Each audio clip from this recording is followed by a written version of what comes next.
আসসালামু আলাইকুম ভিউয়ার্স, আশা করি সবাই ভালো আছেন। গতকাল রাতের আপনারা যা দেখছেন ঢাকা বিশ্ববিদ্যালয়ের এবং আজকে যা দেখতেছেন তার ভিতরে তফাৎ হচ্ছে সে গতকালকে রাত্রে জীবিত ছিল এবং সকালে তাকে মৃত ঘোষণা করা হয়েছে।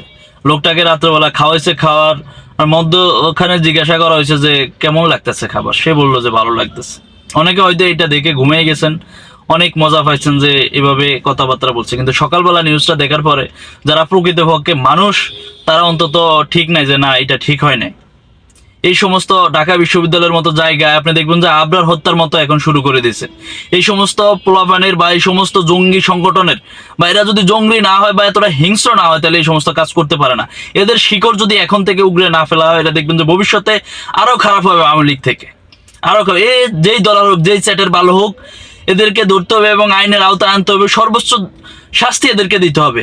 যদি এইটা এই সরকার করতে না পারে তাইলে এই দিন দিন এই ঢাকা বিশ্ববিদ্যালয়ে দেখবেন যে আবরার হত্যার মতো এরকম অনেক জঙ্গি সংগঠন বা এরকম হিংস্র অনেক মানুষ জন্মাবে দিন দিন।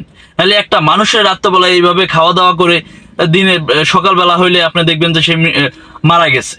কতটা হিংস্র হলে একটা মানুষকে বারবার ফিটিয়ে মারা ফেলতে পারে। প্রথমধ্যে মারছে, মারা খাওয়াইছে এবং পরবর্তীতে আবার কালেমা পড়ায় তাকে মারছে। ডিবি হারুনও ভালো ছিল এদের চেয়ে। ডিবি হারুন তো তাকে মানুষরে তাদের ওই হোটেলে নিত, খাওয়া দাওয়া শেষে তার সিসিটিভি রুমে নিত, নিয়ে যাওয়া টর্চার করতো, তা বাঁচায় রাখতো, এরকম মারতো না। কিন্তু তারা যেই কাজ করছে এটা আপনার অবশ্যই যদি মানুষ হন বলতে হবে সবচেয়ে হিংস্র কাজ করছে। সে মানুষের ভিতর নয়। তারা একটা মানুষকে পিটিয়ে মেরে ফেলতে পারে, সে তো কোনো রাজনৈতিক দলের সাথে যুক্ত না, সে ভারসাম্যহীন একজন মানুষ। সে যাই করুক, দেশে এখন আইন আছে, দেশের আইন অনেক ভালো এখন।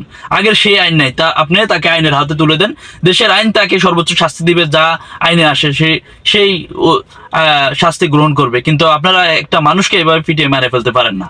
কত বড় হিংস্র মানুষ হলে একটা মানুষকে এভাবে পিটিয়ে মেরে ফেলতে পারে। এই শিকড় যদি এখন থেকে উগলে না ফেলে বা ভবিষ্যতে দেখবেন যে এরা আরো বাড়বে যদি এদেরকে এখনো দমন না করতে পারেন। যে চ্যাটের ভালোই হোক, এটা দেখার সময় নাই। একে সর্বোচ্চ আইনের আওতায় আনতে হবে এবং সর্বোচ্চ শাস্তি এদেরকে দিতে হবে। আর না হলে দেখবেন যে দিন দিন এদের তৎপরতা আরো বাড়বে, এরা আরো হিংস্র হয়ে উঠবে। মনে রাখবেন, এরা যেই অপকর্ম করতেছে, একটা মানুষকে পিটিয়ে মারিয়ে ফেলতেছে, কতটা হিংস্র হইলে এরা এই কাজ করতে পারে। কোনো সুস্থ মানুষ যদি ভালো মানুষ হয় এটা সবাই প্রতিবাদ করবে। আর যদি এদের পক্ষ হয়ে কেউ লিয়াজো করে, যা কোনো সমন্বয়ক যদি এদের পক্ষ আসে, বুঝতে হবে যে তারা আর সে আগের মানুষ নাই, তারা স্বৈরাচার হয়ে যাইতেছে। বুঝাইতে পারছি? ধন্যবাদ, ভালো থাকবেন, দেখা হবে পরবর্তী কোনো এক ভিডিওতে। আসসালামু আলাইকুম।